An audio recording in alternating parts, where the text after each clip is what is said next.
Fonseca. Le président Bassirou Diomaye Diakhar Faye est attendu ce jeudi 18 avril à Nouakchott en Mauritanie. Cette première visite officielle va certainement permettre de consolider les relations de bon voisinage qui existent déjà entre les deux pays. Je vous propose de découvrir les 4 axes majeurs de cette collaboration fructueuse. René Léon Fonseca. En matière de coopération, le Sénégal et la Mauritanie donnent le bon exemple. Depuis 1972, le Sénégal et la Mauritanie, aux côtés du Mali, collaborent au sein de l'Organisation pour la mise en valeur du fleuve Sénégal, OMVS. Cette initiative régionale vise à optimiser les ressources hydriques partagées pour le développement de l'agriculture irriguée, une ressource vitale pour les économies des pays membres. La coopération prend également une dimension infrastructurelle avec la construction d'un pont sur le fleuve Sénégal, financé à hauteur de 57 milliards de francs CFA par la Banque africaine de développement.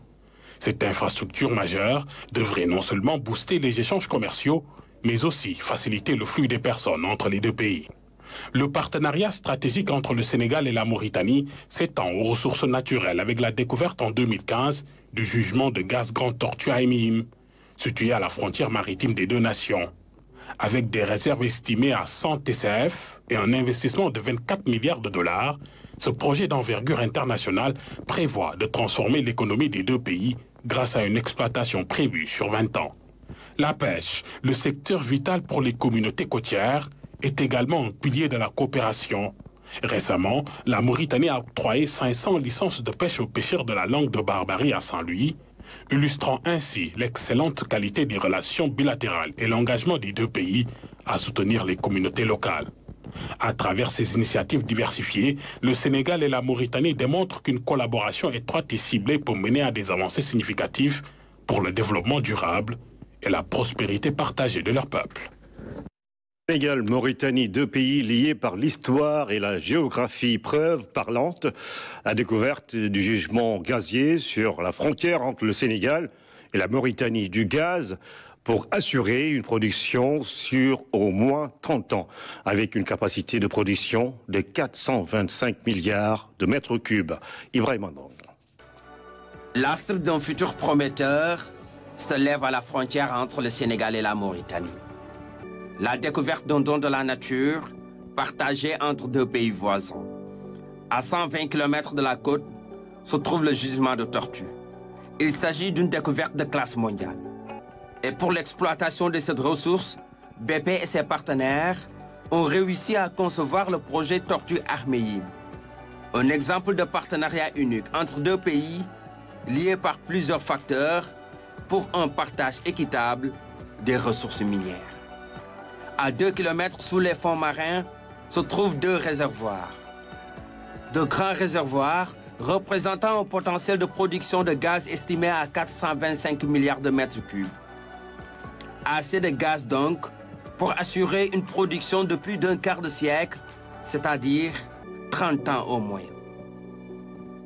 Pour la réussite du forage, il aura fallu recourir à des technologies les plus récentes dans ce domaine.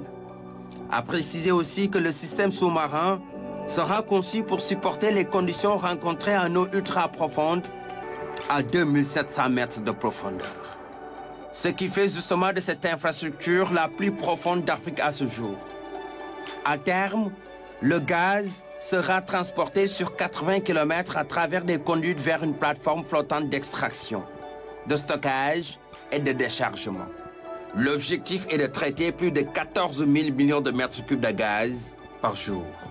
Le gaz sera par la suite envoyé vers une installation de gaz naturel liquéfié flottante haut de gamme. Amarré à un brise-lames nouvellement construit près du littoral, une fois la production lancée, le champ de tortue produira jusqu'à 425 milliards de mètres cubes. Ce qui permettra ainsi d'offrir une nouvelle source d'énergie domestique à la Mauritanie et au Sénégal. Une situation qui permettra aussi de renforcer la capacité et la sécurité énergétique locale et de générer de nouvelles sources et précieuses sources de revenus pour la région. Une découverte synonyme d'un décollage économique pour le Sénégal et la Mauritanie. Ce sont des réserves de gaz dites de classe mondiale que le Sénégal et la Mauritanie partagent. Des réserves estimées à plus de 560 milliards de mètres cubes de gaz. 2 navires sont chargés de la production. Le FLNG déjà arrivé sur le site et le FPSO en cours de finalisation. Le Sénégal avait envoyé à Singapour une visite d'inspection technique de ces navires avant livraison.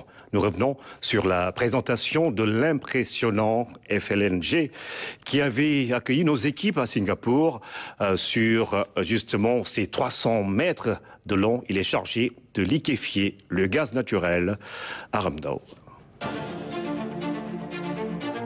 Le FLNG, grandeur nature, si haut, si large. Il faudrait réunir 3 terrains de football pour se représenter ce bateau. Le bateau fait environ 300 mètres de long et quelques 60 mètres de large. Donc c'est un ancien méthanier qui a été transformé avec le rajout, on va dire, des unités de liquéfaction nécessaires et également le stockage du gaz liquéfié. Donc dans 6 tankers qui sont disposés au centre du bateau et les unités de liquéfaction et de refroidissement étant disposées de part et d'autre. Donc c'est une unité qui est au cœur vraiment du process du projet GTA. Ensemble avec le FPSO. Exactement. Donc avec le FPSO qui est chargé du traitement, de la séparation entre les liquides et les gaz et l'eau naturellement.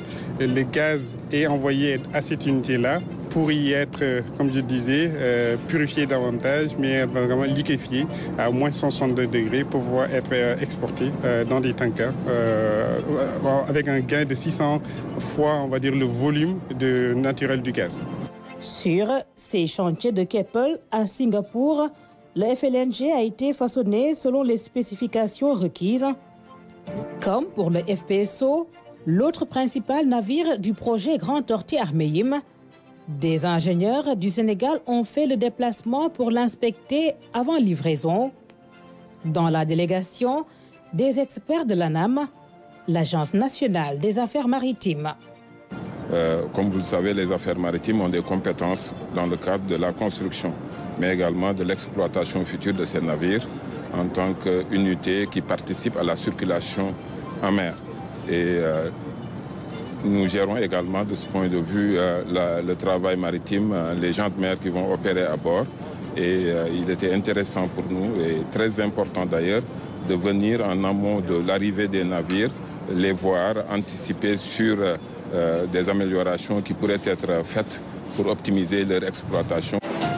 Pour l'ANAM, les piliers de cette visite d'inspection reposent sur 3 volets: sûreté, sécurité et protection. L'administration maritime, à travers l'ANAM, aura des missions de contrôle.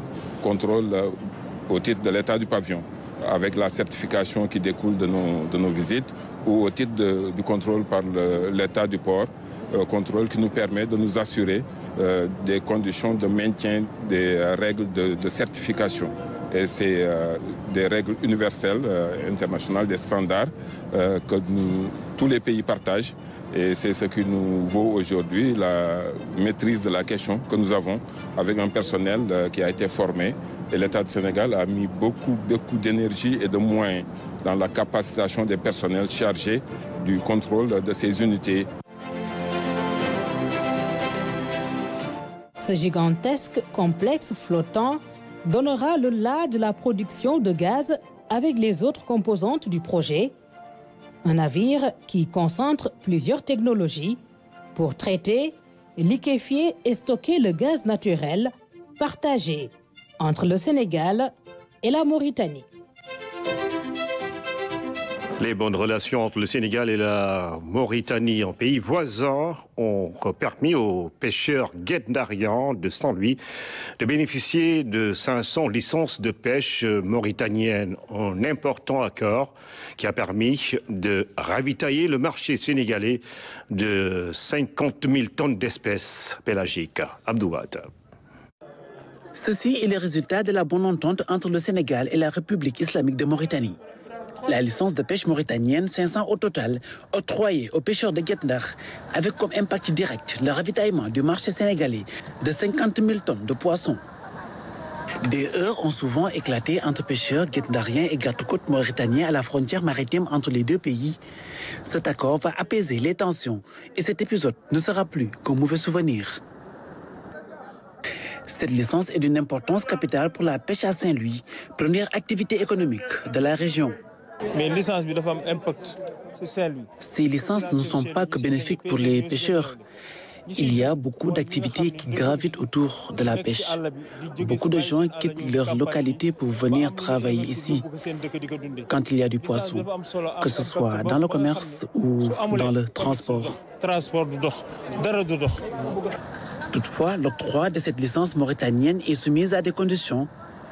Elle impose notamment aux détenteurs de se soumettre au contrôle des gardes-côtes mauritaniens. Il faut respecter les points de sortie, notamment les points de passage à Diago, pour se faire contrôler par les gardes-côtes mauritaniens.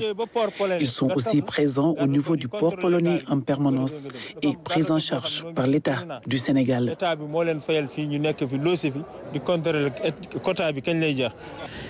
Avec la licence, la tonne de poissons pêchés en Mauritanie revient à 17 €. Les 10 € sont à la charge des pêcheurs, le reste subventionné par l'État du Sénégal. En réservant à la Mauritanie sa première visite à l'étranger, le président Bassirou Diomaye Diakhar Faye traduit une volonté forte de justement un raffermissement de ces relations diplomatiques entre le Sénégal et la Mauritanie dans un contexte où l'on parle de la ceinture de sécurité. C'est l'analyse faite par Abdou Soleil Diop, économiste, vice-président du patronat marocain. Il est l'invité du magazine Le Point. Pour moi, c'est une excellente décision. Vous savez, en matière diplomatique, il y a ce qu'on appelle les pays de la ceinture de sécurité, qui sont des pays avec qui on a des partenariats très forts, et en particulier aujourd'hui la Mauritanie. D'abord, le président de la Mauritanie est président en exercice de l'Union africaine, c'est vaste en symbole. On partage des enjeux régionaux très importants, c'est notre voisin, c'est important. Et également, on partage des ressources naturelles. Le pétrole et le gaz. Le pétrole et le gaz. Donc, je salue cette décision d'aller vers les pays de la ceinture de sécurité, parce que effectivement, c'est très important de pouvoir renforcer ces liens avec les voisins et créer dès le départ le cadre de coopération, et d'autant plus qu'il est président de l'Union africaine. C'est devenu un partenaire stratégique de premier plan, la Mauritanie, ce rapport-là. Très clairement, vous savez, on partage d'abord les frontières, on partage le fleuve, on partage des ressources en énergie, on partage des ressources pétrolières, on partage des familles, ne l'oublions pas. Il y a beaucoup de liens familiaux. Moi-même, j'ai une partie de ma famille qui est au Mauritanie, donc c'est très important. Et on est dans un espace que nous partageons dans le cadre de la coopération économique, dans le cadre de la zone de libre-échange continentale africaine, on aura encore plus de partenariats au-delà du pétrole et du gaz. Donc oui, c'est un pays stratégique avec lequel on a... Et il y a aussi des positions et des points de vue à raffermir, à affiner davantage dans le cadre de l'exploitation de ces ressources. On sait que l'échéance a été repoussée de quelques mois. Il faut que les deux pays soient sur la même longueur d'onde. Oui, on doit être sur la même longueur d'onde sur tous les aspects. C'est-à-dire sur l'aspect de la gouvernance de ces ressources, sur les aspects de partage, sur les aspects de suivi et de prise de décision. Oui, c'est clair que aujourd'hui, on partage plus que des frontières, on partage aussi de la richesse, on l'espère. Et c'est un signe que la dimension africaine de la gouvernance que ce régime-là veut imprimer dénote de ce que l'ancrage, plus que jamais en Afrique, en CEDEAO, en UEMOA et plus que jamais affirmé dans le projet. Oui, je pense que c'est le sens du développement économique. Aujourd'hui, on doit construire notre souveraineté dans le cadre d'une Afrique intégrée et prospère. Ça, c'est très important. On est dans un continent qui a beaucoup de potentiel, dans lequel le développement économique peut se construire de manière très forte si on s'entend bien avec les autres pays. L'intégration régionale est très importante, qu'elle soit continentale, régionale ou sous-régionale. Donc cette dimension dans le projet est très importante et traduit une vraie volonté d'avoir un développement et une croissance endogène qui bénéficient aux populations. C'est très important.